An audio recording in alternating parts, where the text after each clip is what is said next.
आप सुन रहे हैं कथा सम्राट प्रेमचंद की कहानी पुत्र प्रेम।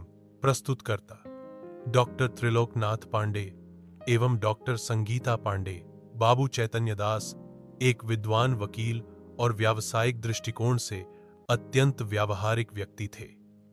उनके लिए जीवन का हर निर्णय लाभ हानि के आधार पर होता था। उनके दो पुत्र थे, प्रभुदास और शिवदास। प्रभुदास पर उन्हें विशेष प्रेम था और वे उसे इंग्लैंड भेजकर बैरिस्टर बनाना चाहते थे, लेकिन B.A. की परीक्षा के बाद प्रभुदास को लगातार बुखार रहने लगा। डॉक्टरों ने अंततः बताया कि उसे तपेदिक ट्यूबरकुलोसिस हो गया है। इलाज के लिए इटली के सेनेटोरियम भेजने की सलाह दी गई, जिसका खर्च लगभग 3000 रुपए था। चैतन्य दास सोचते हुए, इतना खर्च करके भी यदि कुछ न हुआ तो 3000 का अपव्यय किस लिए? पत्नी तपेश्वरी रोते हुए, क्या बेटे की जान से बढ़कर है रुपया? भेज दो प्रभु को। चैतन्य दास कठोर स्वर में, यह भावुकता है।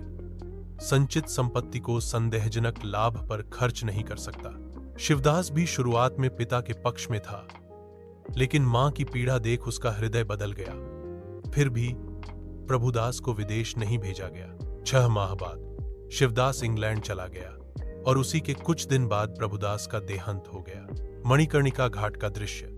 प्रभुदास की चिता के पास चैतन्य दास सिर झुकाए बैठे थे। ग्लानि और पश्चाताप उन्हें अंदर से तोड़ रहा था। चैतन्य दास मौन स्वर में, काश उसे भेज दिया होता, शायद बच जाता। 3000 के लोभ ने सब छीन लिया। उसी समय घाट पर एक और अर्थी पहुंची। एक युवक अपने पिता की अंतिम इच्छा पूरी करते हुए सैकड़ों लोगों के साथ उन्हें मणिकर्णिका लाया था। युवक भावुक होकर घर की सारी पूंजी पिता की दवा में लगा दी, जमीन तक बेच दी, पर सुकून है कि कुछ नहीं छोड़ा। चैतन्य दास स्तब्ध रह गए। उस पुत्र की उदारता ने उनके अंतर्मन को झकझोर दिया।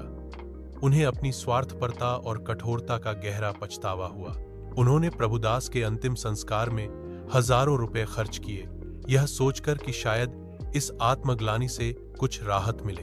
निष्कर्ष, पुत्र प्रेम एक मार्मिक कथा है जो यह सिखाती है कि स्नेह, त्याग और भावनाएं जीवन के वास्तविक मूल्य है। प्रेमचंद यह दिखाते हैं कि धन और तर्क का स्थान सीमित है, संबंधों की गर्माहट ही जीवन का असली अर्थ है।